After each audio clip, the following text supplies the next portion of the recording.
Hey, what's going on, guys? It's your boy Gunner here. Today I'm going to be giving my honest review on the Power Rangers reunion special, Power Rangers Once and Always. This video is going to contain spoilers, so if you haven't seen it already, go make sure to watch it and then come back here to this video. But without further ado, let's get into it. So to begin, I'm going to be talking about my initial thoughts and general thoughts about the special. After watching it and getting a few hours of sleep, my honest feelings is that it did a good job of being a reunion special, but I just felt like there could have been more to it. Like it could have done a little bit more to make it better. Now I'll get on to how that happens when we talk about the story of the special. The other thing I wanted to point out is that David Yost, the actor of Billy, and Walter Jones, the actor of Zack, were the clear stars of the special and completely carried this reunion special. Without them, I don't think the special would have been nearly as close to the same. As someone who has been watching Power Rangers as a child and was mainly a big fan of the red MMPR and green MMPR of Jason and Tommy, I never truly gave appreciation to the characters of Zack and Billy in their roles, and I feel like this special really showed how important and good they are at their roles.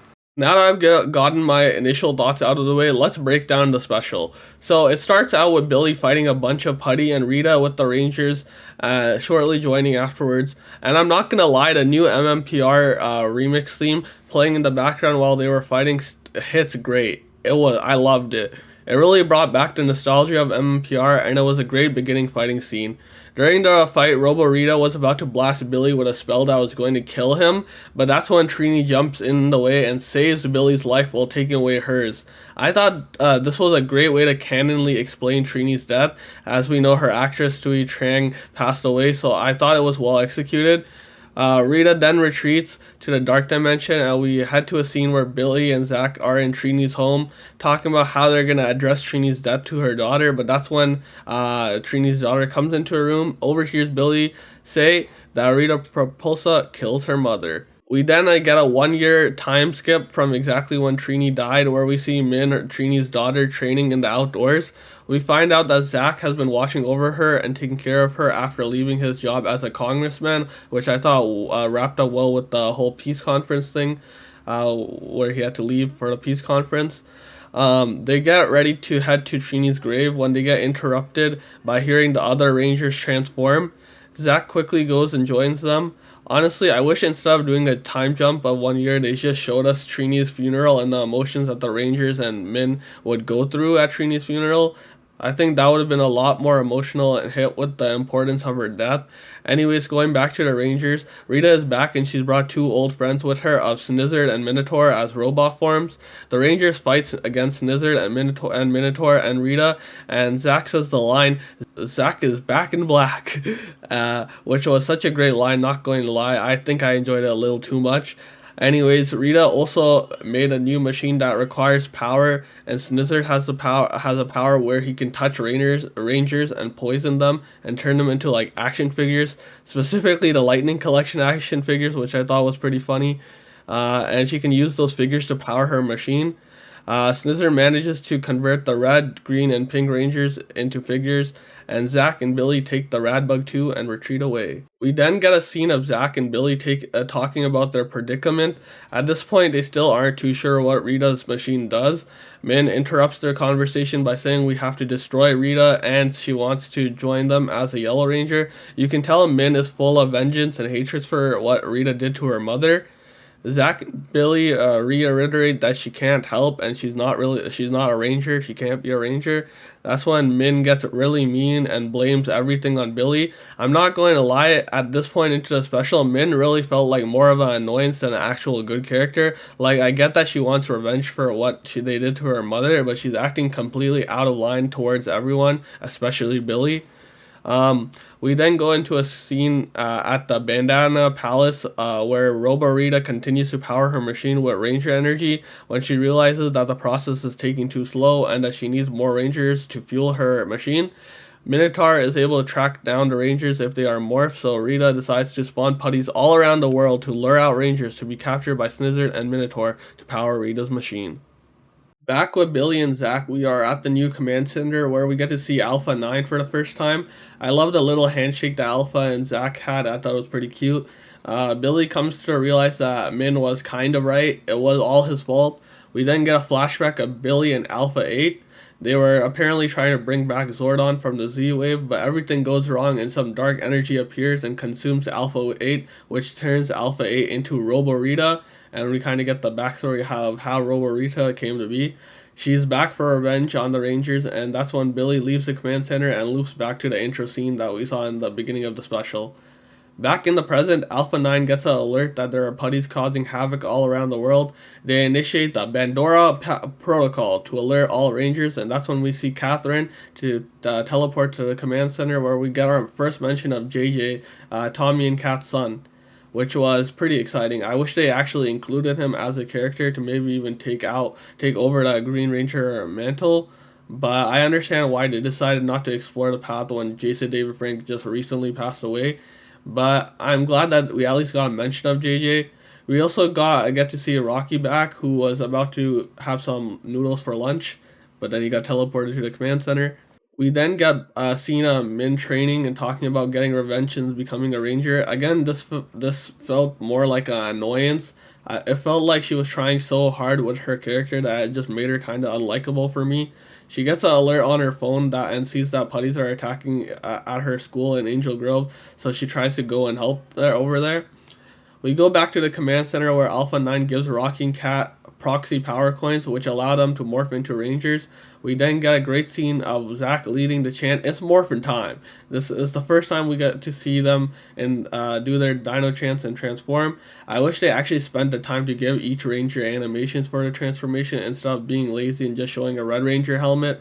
Again, it's a small thing, but easily could have made the reunion special better. We then see the Rangers fight Putties and Snizard, and Minotaur go after them. After all the civilians in the area, they teleport to a park, and Minotaur and Snizard go after them. We then see a board referencing Bulk and Skull. It looked like they had a food company with a billboard of them and a large sandwich. Alpha 9 alerts the Rangers that Minotaur can track them down well powered up. Minotaur and Snizard pull up to the Rangers, but the Rangers power down and teleport away. Back at the command center, Alpha finds out that Rita is hiding in her moon palace, and the Rangers make a plan to get their friends back. They get a call from Adam and Aisha, and they report that it takes a 6-hour space trip before they can reach them for assistance. Other than one more appearance, that's all Aisha and Adam appear for the entire show. And again, I just feel like they could have done more with them. Like, they could have used them at least in the Ranger forms once in the special and somehow made them battle as Rangers. They also didn't really tell us much about the SPA either, which I thought was kind of disappointing. The Rangers start to form a plan, but that's when Zack sees Min in trouble, so Zack and Rocky teleport over there and stop the putties. Min tries to fight off the putties herself and even tries to use Trini's Morpher to transform into the Yellow Ranger, but fails. We got to see Zack's famous hip-hop keto in action, and I gotta say, Walter Jones still got those moves even 30 years later. They all return to the command center. Most of the Rangers leave to go on work on the plan, and Zack and Min have a talk. Zack takes Trini's Morpher from Min. He tells her about the difficulties and what it truly means to be a Ranger. He tells her that what she wants is not justice, it's revenge. As Zack says, a mission of revenge can never end well. Honestly, this was probably the best emotional scene with Min, and I think Zack gave a great job giving away the talk. He also mentions how Zordon was kind of like a father figure to the Rangers, which I thought was a great representation of Zordon. But back with the rest of the Rangers, they seem to be in some sort of construction site with a machine that has a large magnet. They morph into their Rangers forms and lure Snizard and Minotaur to them. Meanwhile, back at Rita's palace, she seems to have captured more Rangers. As we can see, the Beast Morpher Blue, In Space Yellow, Wild Force Wolf Ranger, Phantom Ranger, and Yellow Zeo Ranger figures all powering her machine. On the other shelf, we can see some more Rangers with Lost Galaxy Red, Blue, Green, Dino Thunder Red and White, Beast Morphers Red and Gold, and In Space Black captured as well. This is another place where I think they could have done more. It would have been cool to see some of the Rangers from other teams fight putties and then get captured. Even if it was only their suited forms, I think it would have been a cool addition. I don't think it would have been too hard for them to even contact some of the actors from the newer Ranger teams for those kinds of scenes. but it's just like a little thing that I wish they did, but it is what it is. Anyways, Snizard and Minotaur finally arrive at the Rangers and get stuck on the magnet. The Rangers leave to the command center and use the stealth tech projectors to become invisible and sneak into Rita's base. After the Rangers teleport, Min takes one of the stealth projectors and the Radbud 2 for a drive. She tries pressing everyone to get everything to get it to fly, but can't figure it out. Eventually, she runs over some putties to save some random civilian, and she figures out that the wiper blades allow her to use the Radbug to fly. She arrives at the construction site and interrogates Snizard and Minotaur. She tries to morph again and fails again. Rita is also at the construction site and mocks Min and tries to fight her, but easily loses, and Rita captures Min. Back at Rita's palace, the Rangers kill the putties guarding the machine. That's when they realize Rita's plan. Rita created a time portal to contact her younger self. Rita then shows up to her base with Snizard and Minotaur holding Min captive. She was going to give her younger self years of knowledge and kill off the Rangers before Zordon even met them. They begin to battle, and Rita starts to cast a spell to kill Billy, but that's when Min jumps into the spell and gets hit by it instead. The spell mainly hits her morpher. Min wakes up from the blast and gets flashbacks of training being a ranger and her memories with the other rangers. The morpher starts glowing and Min has gained the powers of the Yellow Ranger. All the Rangers morph into their suits and begin to fight the putties. After they defeat the putties, they decide to go after Snizard, but Rita makes Snizard grow into a giant monster. While Rita is distracted, Billy decides to stab Rita with a staff, which I honestly thought was pretty badass, not gonna lie.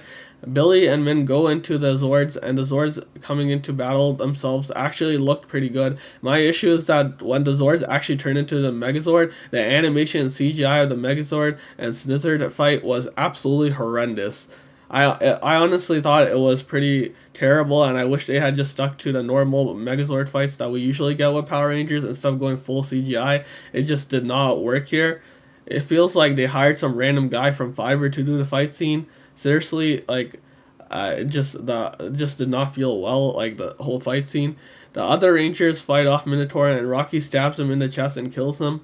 The rest of the Rangers join the Zord battle, but Rita reawakens at the same time. They kill off Snizard and return to Rita and destroy the time portal. Finally, Zack takes the final blow and shoots Rita to kill her off for good. Back at the command center, we are met with the Rangers and Aisha and Adam as well. The Rangers that turned into figures will be fixed up by Aquatians, which is a reference to the alien Rangers from the planet Aquitar. We get some closure with the Rangers, and then they all return back. We get a scene with Min, Zack, and Billy at the juice bar with a nice wholesome scene. Min also apologizes to Billy for what she said earlier about everything being his fault. Lastly, we got a clip from the original series of Mighty Morphin Power Rangers where Kimberly is singing Down the Road as a tribute to the deaths of Dewey Trang and Jason David Frank, which I'm glad they added, and it really felt heartful and needed. I'm really glad that they added that part. But that concludes the special. Honestly, it wasn't perfect for Power Rangers fans to have watched all the different seasons, but for a target demographic who mainly watch Mighty Morphin Power Rangers, it gets the job done. It definitely was an enjoyable watch, and I can't say I disliked it aside from the Zord fight and the little more that they could have done to make it even better. Overall, I give it a 7 out of 10. I hope you guys enjoyed my review of this reunion special. If you did, make sure to subscribe for more Power Rangers and Super Sentai content. Also, make sure to leave a like. Let me know what your favorite part of a reunion special was as well. And until then, I'll see y'all next time.